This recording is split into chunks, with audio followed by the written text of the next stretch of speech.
자, 새로운 아침입니다. 새로운 선물로 주신 하루를 어떻게 보내시겠습니까? 하나님 말씀 앞에서 또 기도로 하루를 시작하면 좋겠습니다. 자, 시편 99편 1절에서 9절의 말씀입니다. 교훈을 담은 기도 제목 같이 나누겠습니다. 따라 하십니다. 하나님을 올바로 대우하는 태도를 갖게 하시고 그에 합당한 예배와 기도를 드리게 하소서. 아멘.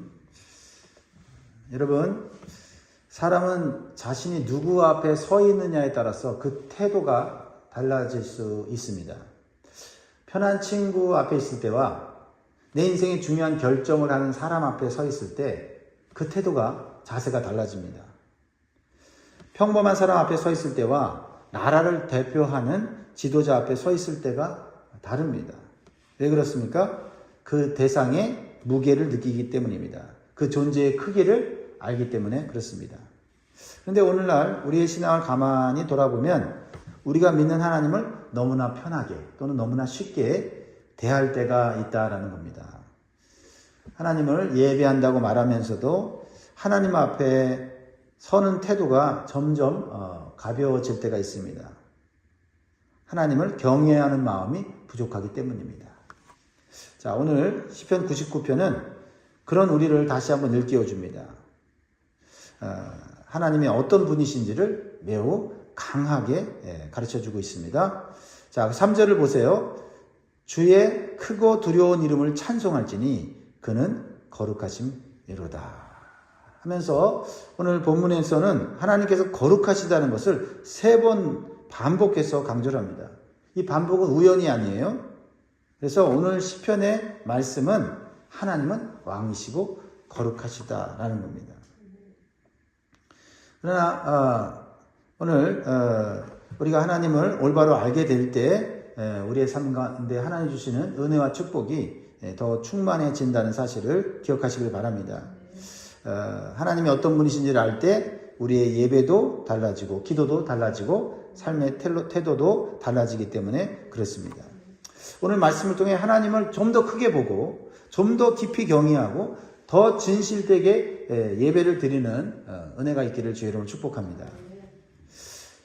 첫 번째로 하나님은 거룩한 위엄과 권능으로 온 세상을 다스리시는 분이십니다. 그러면서 성도는 하나님을 두렵고 떨리는 경외하는 자세로 예배해야 한다라는 겁니다. 자, 1절을 보세요. 하나님은 어떻게 표현하고 있습니까? 여호와께서 다스리시니 만민이 떨 것이요 여호와께서 그룹 사이에 좌정하시니 땅이 흔들릴 것이로다. 하나님께서 다스리신다. 그 사실을 우리는 알고 있습니다. 근데 하나님이 다스린다는 이 사실이 만민이 떨고 땅이 흔들릴 정도로 하나님은 너무나 크시고 거룩하시고 영광스럽다라는 거예요. 오늘 이것을 좀 일깨우고 있다라는 겁니다. 보통 사람들은 하나님을 자기 수준으로 낮추어 생각하고 싶어 합니다. 조금 친근하게 그리고 조금 편하게 또 내 필요에 맞게 하나님을 이해하고 싶어 해요. 그래서 하나님을 내 고민을 들어주시는 분, 내 문제를 도와주시는 분 정도로만 생각할 때가 있습니다. 물론 하나님은 우리의 아픔을 들으시고 우리의 눈물을 외면하지 않으시는 좋으신 하나님이세요. 그러나 거기서 멈추면 안 된다는 겁니다.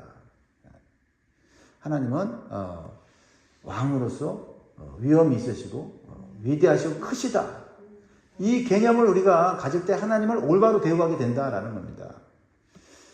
그렇습니다. 만민이 떨 것이요 라고 하는 것은 단순한 공포가 아니라 하나님의 거룩한 위엄 앞에 인간의 교만이 무너지고 존재 자체가 압도당하는 떨림을 갖게 된다라는 것입니다. 또 그룹 사이에 좌정하시니라는 말씀이 나오죠. 이것은 보좌에 앉는다라는 뜻으로서 하나님의 영원한 왕으로서 확고히 계심을 의미하고 있어요. 여러분 그룹이 뭐죠? 그룹이 천사들의 형상 아닙니까? 그 지성소 안에 이 법궤가 있고 법궤 위에 속죄소가 있는데 그거를 감싸는 그룹 천사들이죠. 그 천사들의 형상을 우리가 볼 수가 있는데 그 사이에 좌정하셨다. 그러니까 이것은 하나님의 거룩하심을 보여주고 또한 동시에 하나님이 임재하신다라는 것을 보여주고 있다라는 것이죠.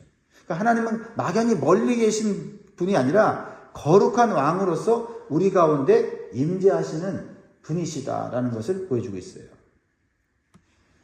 우리가 하나님에 대한 이 마음, 태도, 이것이 하나님이 어떤 분이신지를 알게 될 때 올바로 갖게 된다는 겁니다. 여러분 성경에서 출애굽기를 보면 하나님이 시내산에 임재하셨을 때 어떤 일이 있었습니까? 그렇죠? 네. 시내산이 막 흔들리고 그렇죠? 그리고 막 구름과 불이 그 산을 뒤덮고 번개가 번쩍번쩍거리고 그러니까 하나님의 이 거룩과 영광이 얼마나 큰지를 그때 당시에 그 출애굽한 성도들이 경험했지 않습니까? 그래서 산 근처에도 가지 못했다라는 거죠. 그만큼 하나님이 크시고 위대하시다라는 거죠. 우리의 신앙이 가벼워지는 이유는 하나님을 작게 보기 때문이다. 만민이 떨고 땅이 흔들릴 만큼 하나님은 위엄과 영광이 상상하실 수 없을 만큼 크고 위대하시다라는 것입니다. 그래서 사랑하는 성도 여러분, 예배 드리는 자세를 다시 교정해야 합니다. 왕 앞에 선다는 마음으로 드려야 됩니다. 기도를 드릴 때 지극히 높은 보좌에 앉으신 하나님께 아랜다는 그러한 마음으로 해야 합니다. 말씀을 들을 때도 왕의 음성을 듣는다는 그런 태도로 들어야 합니다. 성도의 올바른 자세는 하나님 앞에 경외함으로 서는 것이에요. 사랑하는 성도 여러분, 하나님은 우리 수준으로 끌어내리지 마시기 바랍니다. 우리의 일상과 예배 현장에서 하나님을 향한 거룩한 떨림을 회복하시기 바랍니다. 하나님을 크게 보는 자만이 우리의 문제를 작게 볼 수가 있습니다. 그 위대하신 왕 앞에 설 때 세상이 줄 수 없는 하늘의 평안, 영광의 빛이 우리의 심령 가운데 충만할 수 있음을 믿으시기 바랍니다. 두 번째로 왕이신 하나님은 정의와 공의를 견고하게 세우실 수 있는 유일한 분이십니다. 그러므로 성도는 하나님의 통치를 신뢰하며 정직과 거룩으로 살아야 합니다. 자, 시편 기자는 하나님이 어떤 왕이신지 더 구체적으로 보여줘요. 4절입니다. 같이 읽습니다. 시작. 능력 있는 왕은 정의를 사랑하느니라. 주께서 공의를 견고하게 세우시고 주께서 야곱에게 정의와 공의를 행하시나이다. 이 구절은 정말 중요합니다. 여러분, 세상에 힘 있는 사람들이 많아요. 근데 힘이 있는데 정의로운 사람은 또 많지 않습니다. 또 정의는 있는데 힘이 없어서 정의를 또 못 해주는 사람들이 있어요. 권력이 커질수록 남을 짓누르고 말이죠. 그 권세를 가지고 자기의 위엄을 높이는 데만 사용하지요. 우리 하나님은 능력 있는 왕이시라고 말씀하고 있죠. 근데 능력이 있으면서 동시에 정의를 사랑하시는 왕이시다. 그래서 우리가 진짜 믿고 신뢰할 분은 하나님밖에 없는 것 같아요. 여러분, 이 하나님이 능력이 많으신데 정의롭다는 이 말씀은요, 억울한 자들에게 큰 위로가 되죠. 여러분, 사람이 몰라주는 그런 수고가 우리에게 있지 않습니까? 정직하게 살다가 손해보거나 오해를 보는 일이 있지 않습니까? 누군가는 거짓으로 잘 되는 것 같아 참 마음이 허탈할 때가 있지 않습니까? 근데 하나님은 능력이 많으시면서 정의를 사랑하십니다. 그 하나님 보면서 위로 받으시고 하나님이 그 능력으로 또 하나님의 공의로 이 모든 불의한 세상을 올바로 세워나가실 줄 믿습니다. 자, 이 말씀은 동시에 우리를 비춰요. 하나님 정의를 세워주세요 라고 기도하면서 정작 우리 일상 속에서 정직하지 못할 때가 있지 않나요? 내가 유리할 때는 불의를 눈 감고 말이죠. 또 내가 불리할 때는 정의가 있는 것처럼 행동하는데 정말 우리가 하나님의 정의를 원하고 그 정의를 우리가 원한다면 우리가 우리의 삶 속에서 하나님의 정의를 실천하는 삶을 살아야 되겠습니다. 예배당 안에서만이 아니라 돈을 다룰 때, 말을 할 때, 약한 사람 대할 때 우리의 정의가 드러나야 되겠습니다. 적용을 우리가 가정에서부터 해야 되겠죠. 가정에서 나는 편파적이지 않은가. 직장에서 작은 거짓을 습관처럼 여기지는 않는가 돌아보는 거죠. 억울함은 하나님께 맡기고 우리는 더 정직하게 살아야 되겠습니다. 세상의 불의함에 낙심하지 말고 하나님의 정의를 바라보면서 오늘도 새 힘을 얻으시기를 주의 이름으로 축원드립니다. 세 번째로는요. 왕이신 하나님은 부르짖는 자의 기도에 응답하시고 말씀으로 인도하실 수 있다라는 것입니다. 그러므로 성도는 기도하되 그 기도의 응답에 순종할 자세를 가져야 한다라는 것입니다. 자, 이제 하나님은 높은 보좌뿐만 아니라 백성들의 기도를 들으시는 선하신 분이심을 보여주고 있습니다. 6절 7절을 봅니다. 6절 7절에 사람들의 이름이 나오죠. 우리가 잘 아는 이름들입니다. 한번 읽어보겠습니다. 6절 7절 그의 제사장들 중에는 모세와 아론이 있고 그의 이름을 부르는 자들 중에는 사무엘이 있도다. 그들이 여호와께 간구함에 응답하셨도다. 여호와께서 구름 기둥 가운데서 그들에게 말씀하시니 그들은 그가 그들에게 주신 증거와 율례를 지켰도다. 여러분 모세, 아론, 사무엘은 모두 하나님 앞에서 세움을 받은 자들이죠. 그리고 그들은 필요할 때마다 어려울 때마다 문제가 있을 때마다 하나님 앞에 엎드려 기도했던 사람들이죠. 부르짖어서 하나님의 자비와 긍휼을 구했던 사람들입니다. 그런데 그들을 통해서 보여주신 하나님의 은혜가 뭐예요? 하나님은 그들의 기도를 한 번도 외면한 적이 없으시다라는 거죠. 하나님은 우리의 기도를 들으시는 분이시다라는 겁니다.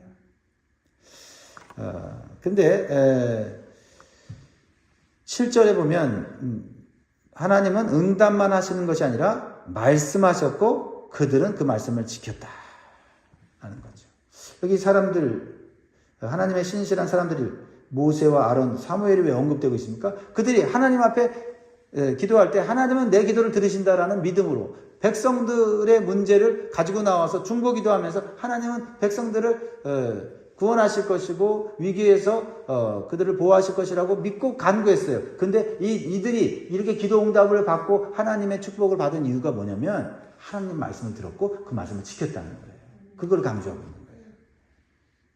우리는 기도 응답만 바라지 하나님께서 응답 주실 때 주신 말씀을 순종하는 것에는 크게 관심이 없을 때가 있다는 거죠. 그렇죠? 그렇습니다. 우리가 기도할 때 하나님은 우리가 그 기도에 대한 응답을 주실 때 어떤 방법으로, 어떤 방향으로, 어떤 방식으로 해야 되는지도 알려주신다는 거죠. 그거를 우리가 좀 관심 가질 필요가 있습니다. 그냥 기도하는데 순종이 없다면 그것은 하나님을 믿고 있지만 어쩌면 하나님을 내 필요대로 이용하려는 태도와 다를 바가 없다라는 겁니다. 사랑하는 성도 여러분, 기도 제목만 적지 말고 동시에 순종의 제목도 적으시기 바랍니다. 주님, 이것을 해결해 주십시오 라고 기도하는 동시에 제가 버려야 될 것, 순종해야 될 것은 무엇입니까? 라고 물으셔야 한다라는 겁니다. 그래야 하나님의 응답이 진정한 우리의 삶에 축복이 되는 줄 믿습니다. 자, 마지막으로는요, 왕이신 하나님은 죄인을 용서하시되 거룩으로 빚어가시는 분이다. 그러므로 성도는요, 회개와 예배로 하나님 앞에 진실되게 나아가야 합니다. 자, 8절과 9절입니다. 8절과 9절. 여호와 우리 하나님이여 주께서는 그들에게 응답하셨고 그들의 행한 대로 갚기는 하셨으나 그들을 용서하신 하나님이십니다. 너희는 여호와 우리 하나님을 높이고 그 성산에서 예배할지어다. 여호와 우리 하나님은 거룩하심이로다. 여기서 또 거룩이 강조되지 않습니까? 그렇죠? 우리가 기도하고 예배하고 하는 데 있어서 우리가 하나님을 어떤 분으로 인식해요? 거룩한 분, 거룩한 분. 하나님이 거룩한 분이기 때문에 우리도 거룩한 자가 되어서 예배해야 되고 거룩한 자가 되어서 기도해야 된다는 것을 우리가 기억해야 된다는 거죠. 우리는 거룩하지 않으면서 그냥 하나님 앞에 무작정 우리의 필요와 우리의 문제를 해결해 달라고 하는 것은 이게 맞지 않는다라고 오늘 말씀하고 있는 거예요. 하나님께서는 용서하시는 분이지만 동시에 행한 대로 갚으시는 하나님이다라고 말하고 있어요. 그것은 하나님의 거룩하심 때문이에요. 하나님은 죄를 못 본 척 하실 수 없으세요. 그렇다고 또 죄인을 무조건 또 무정하게 버리시는 분도 아니시다라는 거죠. 그러면 이 하나님이 용서하시는 것과 또 하나님이 또 징계하시는 이 사이에서 우리가 해야 되는 게 뭐예요? 그렇죠? 용서를 구하면서 우리가 진실한 회개를 통해서 우리가 거룩해져야 되지 않겠습니까? 우리는 가끔 어차피 회개하면 되겠지 하고 죄를 가볍게 여길 때가 있다는 거죠. 이런 태도는 아니라는 것입니다. 용서는 죄를 짓는 면허증이 아니라 더 깊은 거룩으로 부르시는 하나님의 은혜다라는 거죠. 좋은 부모가 자녀를 사랑하게 잘못을 바로잡고 훈련시키듯이 하나님의 징계는 우리를 거룩함으로 빚어가시는 손길이다라는 거죠. 하나님의 위엄, 정의, 응답, 용서를 경험한 사람의 마지막 반응은 뭐예요? 하나님께 드리는 거룩한 예배다. 그러니까 우리의 삶의 시작도 예배고 끝나는 것도 예배다라는 겁니다. 그 예배는 거룩하신 하나님 앞에 거룩해지는 것이 예배예요. 우리가 거룩해지는 게 예배입니다. 그렇죠? 개념을 그렇게 잡으면 좋을 것 같아요. 거룩하신 앞에 예배 드리는 것은 예배 드리면서 우리가 거룩해지는 거다. 우리가 거룩해질 때 거룩하신 하나님으로부터 온갖 좋은 축복들이 내려올 수밖에 없다라는 거죠. 오늘 제 짐을 대신 짊어지시고 우리의 죄를 속하신 예수 그리스도를 바라보면서 감사하고 우리가 이제는 죄를 멀리하고 거룩한 삶으로 하나님 앞에 나아가기를 기뻐하는 그러한 삶이 되시기를 주의 이름으로 축원드립니다. 다 같이 기도하겠습니다.